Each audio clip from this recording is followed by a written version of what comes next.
Masechet Sukkah Daf Vav. La Gemara ici va continuer à traiter la question de la halacha Moshe Misinaï, qui a transmis à Moshe la halachot, donc de toutes les mesures de la Torah, les mesures et les quantités. Et la deuxième halacha qu'on avait vue, c'était Chatitin, les Chatitzot, les séparations entre le corps qui est trempé au mikvé et l'eau du mikvé. Et Mechitzot, qui sont les murs et les barrières. Donc ces halachot-là ont été transmises à Moshe à Sinaï et on ne les trouve pas dans les psukim. La Gemara demande pourquoi tu me dis qu'on ne les trouve pas dans les psukim. Voilà, on peut les apprendre à Pasuk. Donc on commence maintenant au Dafé Amoud Bet, en bas, à 6 lignes d'en bas. La Gemara demande Shiurin Dorai Taninu. Tu me dis que Shiurin c'est halakha Moshe Sinaï. On apprend du Pasuk. Dirtiv. Il est écrit dans la Torah, à propos d'Eretz Israël, que c'est une terre qui offre les fruits suivants.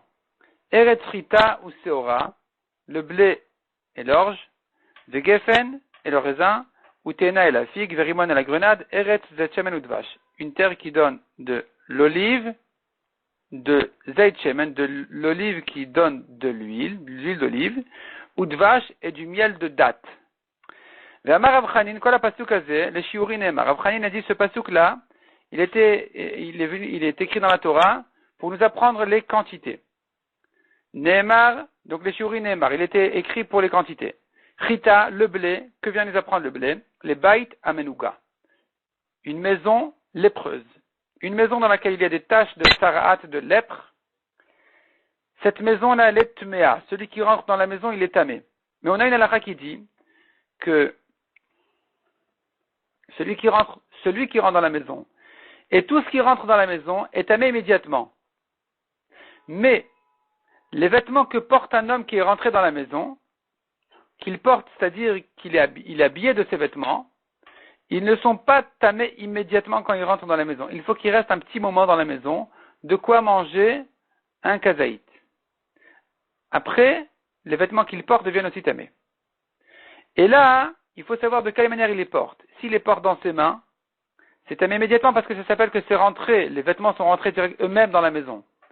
Si par contre il est vêtu de ses vêtements, alors il y aura la halakha spéciale qui dit que ça n'est pas tamé immédiatement, que après un petit moment de quoi manger un kazaït.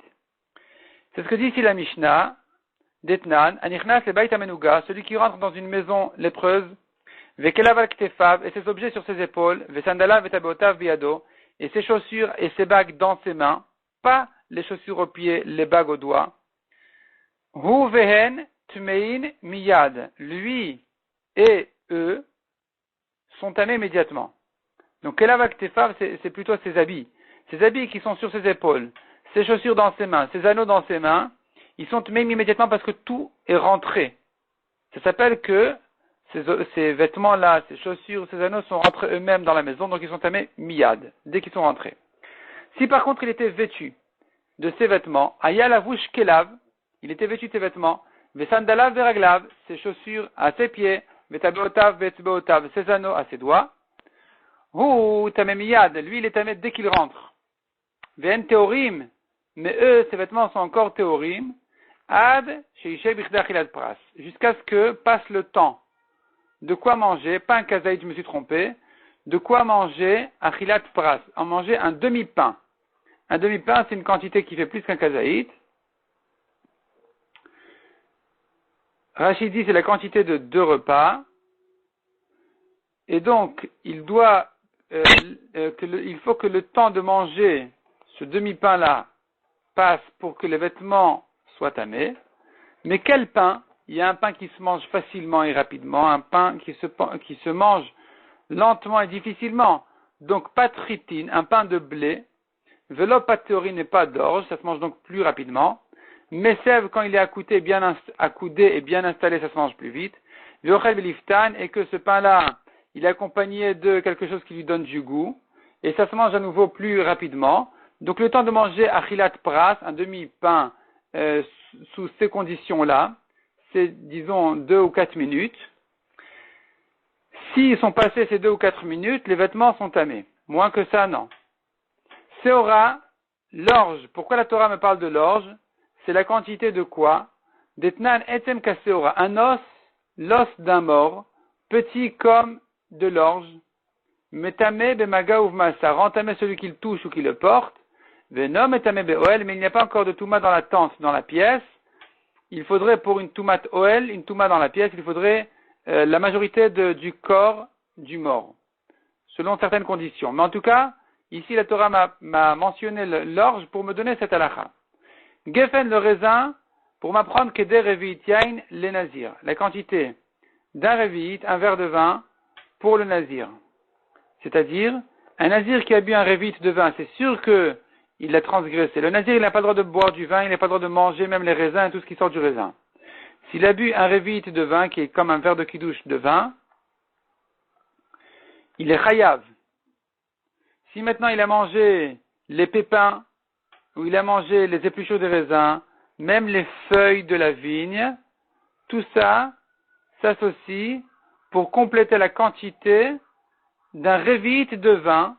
C'est-à-dire que s'il remplit un verre de vin, comme un verre, le verre qui sert habituellement pour le vin, pour un revi'it de vin, il le vide. Il le remplit maintenant de toutes ces choses-là, des raisins, les pépins, les ceci, les cela.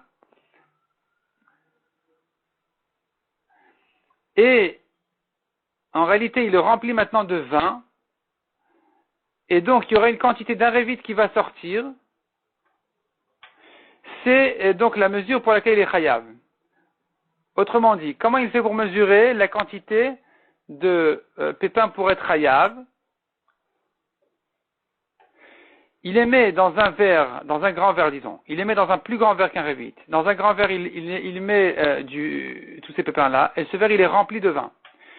Et le vin, il commence à déborder, à sortir, tellement il le remplit, le verre, d'autres choses, qui sont les pépins et les espèces là des raisins. Si la quantité de vin qui est sortie, c'est un revi'it, c'est que donc le volume de ce qui est rentré est le volume d'un revi'it de vin. Et donc, si il a mangé cette quantité-là, il est chayav. Il faut mesurer avec du vin et pas avec de l'eau, parce que l'eau sort, le vin est plus épais, l'eau est plus fluide, et elle sort plus rapidement. Alors que le vin, il sort plus lentement. Et donc, on va mesurer selon un revi'it de vin, pour connaître les quantités de raisins, de pépins, de toutes ces choses-là que le nazir mange, pour être chayav. C'est pour ça que la Torah m'a parlé de geffen, de raisin. Te'ena, la figue, pourquoi? Je reprends dans la Gemara en début de ligne, Te'ena, la figue, ke grogeret, leotzaat, Shabbat. Quelqu'un qui a sorti des aliments pendant Shabbat, si les aliments qu'il a sortis avaient le volume d'une figue, il est chayav. Il les a sortis du domaine privé au domaine public, du reshut ayachid au reshut ardim, il est chayav. Rimon, la grenade, pourquoi? Detnan, kolkle balebatim, shiuran, kerimonim. Tous les récipients des balebatim qui sont les gens normaux, pas les épiciers ou les gens qui ont un métier spécial. Un récipient qui s'est cassé, qui a eu un trou, si le trou est tellement grand que les grenades tombent de ce trou-là, ça y est, on le jette. Puisqu'on le jette, il n'a plus un statut de récipient, il ne reçoit plus de touma. Ça s'appelle une pièce cassée qui n'a pas de touma. Eretz zet shemen, la Torah continue en nous disant l'olive, l'huile d'olive. Qu'est-ce que ça vient nous apprendre? Eretz, c'est une terre chez Kol Shiurei Akazetim. Toutes les quantités que nous connaissons dans la Torah sont kazaït, comme une olive. La Gemara demande Kol Shiurei Salkadatar, quoi, toutes les quantités. Haïka Nedamrinan, on vient de donner maintenant d'autres mesures, d'autres quantités. On a dit comme du blé, comme de l'orge, on a dit comme les raisins, comme les figues, comme les grenades. Et là répond la Gemara Emma, dit plutôt, chez Rov Shiurei Akazetim. La majorité des quantités que nous connaissons, c'est kazaït comme une olive. Parce que quelqu'un qui mange un aliment interdit, s'il a mangé kazaït comme une olive, il est chayav. Donc n'importe quel aliment interdit, ça peut être de la viande pas cachère, ça peut être des graisses interdites, ça peut être du sang, ça peut être du tevel, donc des fruits qui n'ont pas été prélevés, ainsi de suite, ainsi de suite. Dvash, la date, le miel de date. Qu'est-ce que vient nous apprendre la date? Kakotevet agasa b'yom kippourim.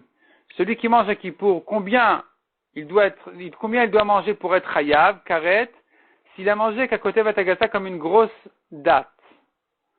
Almadoraï taninu. Donc tu vois, dit la Gemara, conclut la Gemara, que toutes les quantités, les mesures ont été apprises du Passouk. C'est pas la Chale Moshe Sinaï, ça n'a pas été transmis par cœur à Moshe à Sinaï. Répond la Gemara, Vétis, est-ce que tu penses vraiment que c'est ici qu'on apprend toutes les mesures? Shiurin Miktive, est-ce que la Torah ici nous dit clairement quelle mesure adaptée à quel fruit? C'est nous qui avons dit tout ça. La Torah, elle n'a que dit blé, orge, raisin, etc. Fille, quoi, c'est pas, on n'a pas dit à quoi adapter chaque quantité. Et la hilchetaninu. Et donc, on est obligé de dire qu'en réalité, on ne les apprend pas de ce pasouk. On les apprend d'une alakha Moshe Misinaï. Ukra, et le pasouk asmarta be'almaou n'est qu'un appui pour ces quantités qui sont connues de alakha Moshe Misinaï. Mais, c'est pas qu'on les apprend du pasouk. La Gemara continue et passe à la deuxième alakha Moshe Misinaï qu'on avait citée au début du daf. On a dit chatitin. Chatitin, ce sont les séparations entre le corps qui est trempé dans le mikvé et l'eau du mikvé. Demande la Gemara à nouveau de Raïtaninu. On apprend du pasouk. On apprend du pasouk qu'il faut que rien ne sépare entre l'eau et le corps qui est trempé dans le mikvé. Dirtiv, verachatz bamaim, il se lavera, il se trempera dans l'eau. Chez l'oyadavar chotet benol evenamaim. Il faut que rien ne sépare entre son corps et l'eau. Répond la Gemara qui a ilcheta, la lacha vient nous apprendre quand même quelque chose de nouveau. Les searo, les cheveux, pour les cheveux. Qui est de Rabba Barbachana, de Amar Rabba Barbachana, il y a une halakha qui dit que pour les cheveux, Nima achat kshura chotetzet, un cheveu noué, attaché sur lui-même, un nœud dans un cheveu, c'est chotetz, parce que l'eau n'a pas pu rentrer à l'intérieur du nœud. Shalosh et nan chotetzot, 3 cheveux qui sont noués ensemble, ce nœud-là n'est pas une chatita parce que l'eau peut pénétrer, le nœud n'est pas si serré que ça, l'eau peut pénétrer à l'intérieur. Shtaim en yodea, 2 cheveux attachés, je ne sais pas si c'est chatita ou pas. Et cette halakha-là, de dire qu'il y a un problème de chatita dans les cheveux, c'est ça l'halakha Moshe Misinaï. Ça, on ne l'apprend pas du pasouk. La Gemara demande bien sûr qu'on l'apprend du pasouk. C'est Aronami de Raïtaninu. On l'apprend aussi du pasouk. Dirti verachat et besaro bamaim. Il trempera son corps dans l'eau. Et le mot et vient m'ajouter quelque chose. Et besaro. Et atafel il sero, ce qui est aussi accessoire à son corps, doit aussi être trempé dans l'eau. Umay ni usero. À quoi ça fait allusion? À ses cheveux. Donc, c'est pas une halakha Moshe Misinaï, on apprend du pasouk. Répond la Gemara. Qui a taillé l'cheta lek de Rabbi Yitzhak. L'halakha est venue nous apprendre ce qu'on a appris de Rabbi Yitzhak. L'halakha Moshe Misinaï, qui n'est pas prise du pasouk, est venue nous apprendre la halakha de Rabbi Yitzhak. D'Amar Rabbi Yitzhak, on tourne la page. Dvar Torah, Mina Torah, Rubo ou Makpid alav chotetz. Qu'est-ce qui est considéré comme une chatitza dans le mikvé? Si la majorité de son corps ou de ses cheveux était sale, et ça le gêne, donc il y a ici une majorité et une gêne, chotetz, c'est une chatitza. Puisqu'il a l'intention de l'enlever, de le laver, donc ici, cette saleté-là, elle est quelque chose d'étranger, qui ne doit pas rester, et qui sépare entre l'eau et son corps. Vesheno makpid alav, mais si ça ne le gêne pas, même si ça couvre la majorité de son corps, c'est un peintre, il est tout plein de peinture, et il s'en fiche, il sort comme ça, il se promène comme ça de partout. Ici, eno chotetz, c'est pas considéré comme chatitza. Minatora, c'est pas considéré comme une chatitza parce que ça ne le gêne pas. Vegazru, les chachamim ont décrété et ont interdit, al rubo sheno makpid, sur une majorité de chatita, c'est-à-dire la majorité de ses cheveux sont sales ou la majorité de son corps est sale, même s'il n'en est pas gêné, il n'est pas gêné de cette saleté, il se précipite pas à l'enlever, les chachamim ont quand même décrété et interdit ça, mishum rubo makpid, à cause d'une majorité sur laquelle il est makpid, il est gêné, il veut l'enlever, et puisque dans ce cas-là c'est interdit de la Torah, les chachamim ont interdit même dans le cas où il n'est pas makpid, il n'est pas gêné par cette majorité de chatitza. Ve'al miuto makpid, et les chachamim ont interdit aussi, même quand la saleté ne couvre qu'une minorité, une petite partie de son corps, les chachamim ont quand même interdit de se tremper comme ça, mishum rubo makpid, puisqu'il est gêné, alors les chachamim ont dit, il est gêné, alors j'interdis même une minorité de peur qu'il se trempe comme ça avec une majorité. Donc finalement, je reprends. Minatora, il faut 2 conditions pour que ce soit chotetz.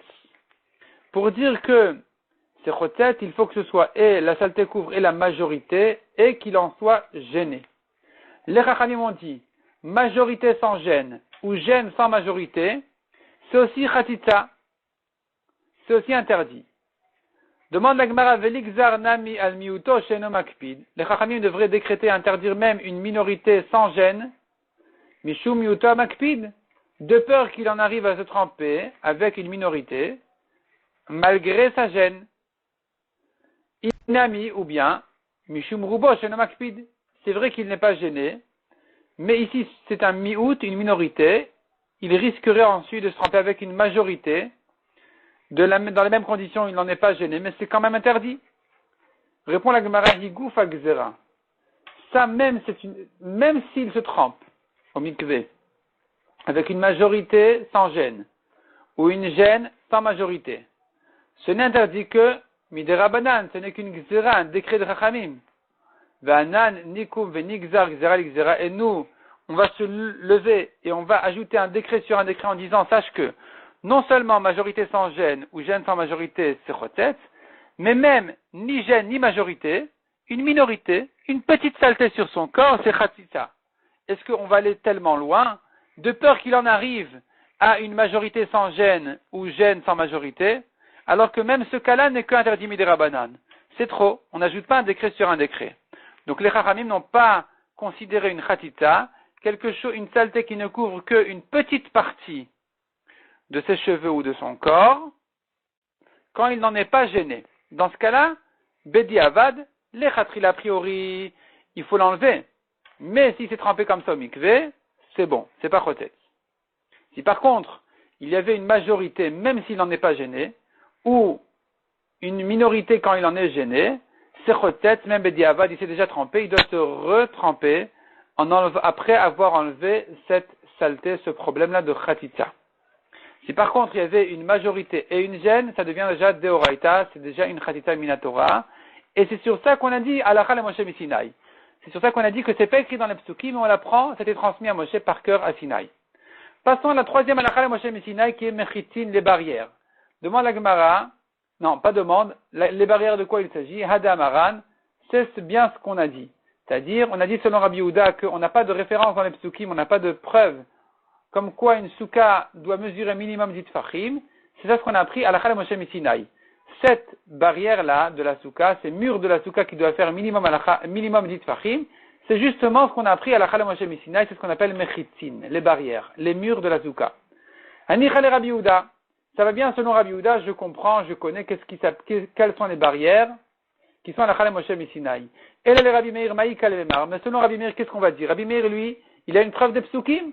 Dans les psukim, Rabbi Meir a déjà trouvé que le srach doit être au-dessus de 10 tfachim, comme on a dit, les kourvim faisaient 10 tfachim de hauteur, et leurs ailes formaient un srach au-dessus de ces 10 tfachim-là. Donc, qu'est-ce qui est la halakha le Moshe Sinai des barrières? Puisque finalement, je l'apprends des psukim, pas d'une halakha le Moshe Sinai. Répond la Gemara. Qui a taïhil cheta, la halakha est venue, pourquoi? Les goud, velavud, vedofanakuma. La halakha vient m'apprendre trois choses, par exemple, qui sont good, comme on a dit goudasik, tu considères comme si le mur monte, alors que le mur n'est pas jusqu'au srach. Par exemple, un mur qui fait 10 tfachim de hauteur, il est reconnu à l'intérieur de la souka, selon tout le monde, on va dire goudasik. C'est-à-dire, même si le mur n'arrive pas jusqu'au srach, je considère comme s'il montait, il arrivait jusqu'au srach. Ça c'est good. Tu tires et tu le fais monter. Velavoud, la voûte, ça veut dire que tant que je suis dans les 3 tfachim, je considère comme si c'était attaché. Vedofanakuma, c'est le mur penché jusqu'à 4 amot. On a dit, tu peux considérer comme si c'était un mur qui était penché jusqu'au srach. C'est-à-dire, si le mur est éloigné du srach dans les 4 amot, et qu'il y a un plafond entre le mur et le srach, eh bien, je considère ce plafond comme la suite du mur qui s'est penché. Ça aussi, de considérer ce mur penché jusqu'à 4 amot, 4 coudées, c'est aussi halakha le Moshe Sinai. C'est ce qu'on appelle mechitzin, les barrières. La Gemara continue et va nous ramener les drachot dont on sait qu'une souka doit faire minimum 3 murs, doit avoir minimum 3 murs. Donc on a dit dans la Mishnah, Veshen Ashalosh Tfanot, si elle n'a pas 3 murs, elle est psoula. Tanu Rabanan. Shtaim Kilchatan, 2 murs doivent être complets, 7 fachim chacun, à peu près 70 cm. Ou shlishit afilu tefar. Le troisième mur peut faire même un seul tefar. On verra ensuite comment il faut exactement le placer. Mais un tefar est suffisant. Donc 8 ou 10 centimètres. Rabbi Shimon Omer, Rabbi Shimon n'est pas d'accord avec ça. Il dit non, il faut pas, c'est pas suffisant trois murs, dont 2 complets et un d'un tefar. Non, il faut shalosh kil khatan, 3 murs complets, ou revi'it afilu tefar. Et le quatrième mur, un tefar est suffisant. Bema et Kamiflagé, quel est le fond d'un marloquette entre Chachamim et Rabbi Shimon, s'il faut dans la soukha 3 murs en tout, ou 4 murs en tout, dont un qui ne fait qu'un tefar. Et la Gemara nous donne maintenant plusieurs manières de comprendre cette marloquette. Première manière, explique la Gemara. Rabbanan Savré, mais Chachamim pense, Yesh em le masoret. Rabbi Shimon Savar Yesh em le mikra. C'est-à-dire, les mots de la Torah ont été transmis à être écrits d'une manière précise. C'est ce qu'on appelle masoret, la transmission. On a appris de nos maîtres que tel et tel mot de la Torah s'écrit de telle et telle manière. Mais la lecture, c'est souvent différent de l'écriture. Parce que les lettres telles qu'elles sont écrites dans la Torah, on pourrait les lire différemment que ce qu'on les lit pour de vrai. Donc il y a la masoret, la transmission des lettres, et il y a le mikra, la lecture. Si maintenant, il y a une différence entre le mot tel qu'il est écrit et le mot tel qu'il est lu, quel est l'essentiel pour la dracha? Est-ce que je me réfère à l'écriture ou à la lecture? Est-ce que l'essentiel, c'est la masoret ou le mikra? Rabbanan Savré, donc dit la Gemara, Yesh em les masoret. La mère, la maman ici, l'essentiel de la chose, c'est la transmission, c'est les lettres. Lis-les autrement, pourvu de rester le plus proche possible des lettres telles qu'elles sont écrites dans la Torah. C'est ce que pense Rabbanan. De Rabbi Shimon Savar, Yesh em le mikra. Rabbi Shimon, il pense que l'essentiel, la mère ici de la chose, la maman, c'est la lecture. C'est ça l'essentiel. Et donc, ici, on va en arriver justement à la marloquette, à savoir, est-ce qu'il faut 3 ou 4 murs dans la soukha? Rabbanan Savré Yesh em le masoret. Selon les Chachamim, Yesh em le masoret, l'essentiel c'est les mots tels qu'ils sont écrits. Et quand la Torah m'écrit Basukot Teshvu, c'est écrit Basukot au pluriel. Pas c'est écrit, ça se lit Basukot au pluriel, mais c'est écrit Basukat sans vav. 3 fois dans la Torah, c'est écrit le mot Basukot. 2 fois sans vav, 1 fois avec vav. Si je vais selon la masoret, selon les lettres telles qu'elles sont écrites, alors, je dis Basukat, Basukat, Basukot. 2 fois c'est écrit sans vav, ça se lit au singulier. Et une 3e fois c'est écrit avec vav, ça se lit au pluriel. Et donc, j'ai 2 singuliers et un pluriel, ça me fait en tout 4. Parce que le pluriel minimum c'est 2. Les singuliers c'est 1, ça me fait 1 plus 1 plus 2. Arekan Arba. J'apprends de là 4. Dal Chad les gouffés. Enlève un Basukat de la Torah qui est utilisé pour le sens simple du mot. Il faut être dans une soukha, tout simplement, dans une soukha où il y a un srar. Donc il m'en reste combien? Pashuleotlata, sur ces 4-là, j'ai usé 1 pour le sens simple du mot. Il m'en reste 3. 3 pour les 3 murs de la soukha. Shtaim kilchatan, 2 murs complets, ve'ata hilcheta, est venu la lachala Moshe Messinai, ve'grata le shlishit, elle a rapetissé le 3e mur, ve'ukma tefar, et elle l'a mis sur un tefar. Donc, je reste avec 2 murs complets, plus un mur d'un tefar. Rabbi Shimon Savar Yesh em le mikra. Rabbi Shimon dit non, il faut voir plutôt la lecture du pasuk. L'essentiel, c'est la lecture du pasuk. Et donc, puisque c'est écrit au pluriel, même s'il n'y a pas la lettre vav manque, je me réfère à la lecture. Basukot, basukot, basukot, écrit 3 fois au pluriel, ou plutôt ça se lit 3 fois au pluriel le mot basukot, arekan shesh. 3 pluriels, ça me fait 6 minimum. Ça me fait 6. Dal chad kra le gouffé. Enlève un pasuk de basukot pour son sens simple. Donc j'ai enlevé un basukot, il me reste 2 basukot. 2 basukot, ça fait 4. Parce que chaque sukot des 2 qui me restent sont au pluriel. Pashuleu, arba, il m'en reste donc 4. Shalosh kilchatan, 3 murs complets. Ata ilcheta vegrat el revit. Et la halakha Moshe Messina est arrivée et elle a rapetissé le 4e mur. Vukmata tefar, et elle l'a placé sur un tefar. Elle l'a mis à un tefar. Donc ça me fait 3 murs complets et un tefar. Magnifique marloquette entre Rabbi Shimon et Chachamim. Veibaitema, si tu veux, dit la Gemara. Découle alma yashem le mikra. Tu sais quoi? tout le monde se réfère plutôt à la lecture. Ici, voici la marloquette. Mar savar sracha bayakra. Les chachamim pensent que pour le srach, il me faut un pasouk. Et donc, quand j'ai dit un basoukot est utilisé pour le sens simple du mot. Soyez habitez dans les soukot pendant les jours de soukot. Il m'en reste 2 basoukot qui font 4, parce que 2 au pluriel, ça fait 4. De ces 4-là, je prends un pour le srach. Il m'en reste 3, dont 2 murs complets et un d'un tefar. Ou Mar Savar et Rabbi Shimon y pense, sracha lo bayakra. Je n'ai pas besoin d'une souka pour le srach, et donc il me reste toutes les 4 pour 4 murs, dont 3 complets et un d'un tefar. Ibaïtema, si tu veux, je te dis, des coul alma yashem le mastoret. Troisième manière de comprendre la marloquette, on va dire que selon tout le monde, en fait, l'essentiel c'est la mastoret, c'est les mots tels qu'ils sont écrits, et donc je ne reste finalement qu'avec 4 soukas, dont une pour son sens simple, il m'en reste 3. Et ici la marloquette elle est à savoir, Mar Savar, les chachamim pensent, qui atahil cheta, quand est venu la lacha Moshe Messinaï pour me donner un mur d'un tefar, les garéa, la lacha est venue me rapetissir un mur qui n'a pas besoin d'être complet. Un de ces 3 murs-là n'a pas besoin d'être complet, il peut être petit d'un tefar. Umar Savar et Rabbi Shimon y pensent, non. Qui atahil cheta, la lacha est venue, le osif, pour m'ajouter un mur en plus, parce que j'étais avec 3 murs, et la lacha m'a dit 3 murs complets, c'est bon, ajoute encore un d'un tefar. Veibaï tema dit la Gemara, 4e manière de comprendre la marloquette. Découlé, alma, qui atahil cheta les garéa. Selon tout le monde, la lacha est venue rapetissir le mur, qu'il ne soit qu'un tefar. Veyesh em, les masoret. Et tout le monde est d'accord que l'essentiel, c'est la masoret, c'est les mots de la Torah tels qu'ils sont écrits, pas tels qu'ils sont lus. Et donc finalement, je me retrouve avec 4 soukas. Et la lacha est venue me rapetissir un mur pour qu'il ne soit qu'un seul tefar, selon tout le monde. Et alors, quelle est la marloquette? Ici, la marloquette elle est à savoir, est-ce que j'ai besoin d'un basouka, d'une souka, pour son sens simple, ou bien je fais une dracha même du premier. Mar Savar Dorshin Trilot. Rabbi Shimon y pense qu'on peut rentrer dans la dracha même le premier souka. Et donc, tu as 4 soukas pour dracha, 4 murs, dont un qui est rapetissé à un tefar. Umar Savar et les Chachamim pensent, En Dorshin Trilot. On n'utilise pas le premier souka pour une dracha, on en a besoin pour le sens simple du mot, et donc il ne m'en reste plus que 3, dont une d'un tefar, ça me fait 2 murs complets et un d'un tefar. Rav Matna Amar, 5e explication pour la marloquette.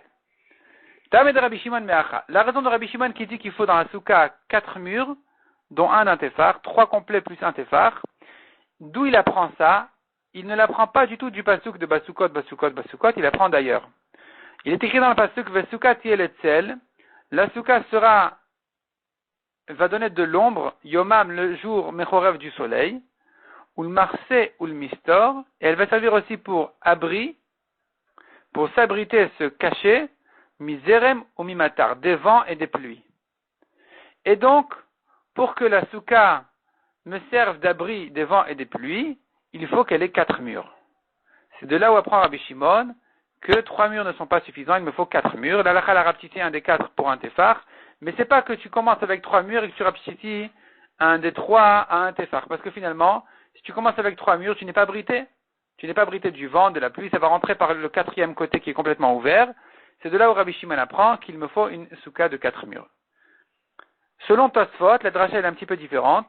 C'est pas que je comprends du sens du pasuk que pour m'abriter des vents et des pluies, il me faut 4 murs, mais c'est tout simplement, on fait une dracha de chaque mot du pasuk.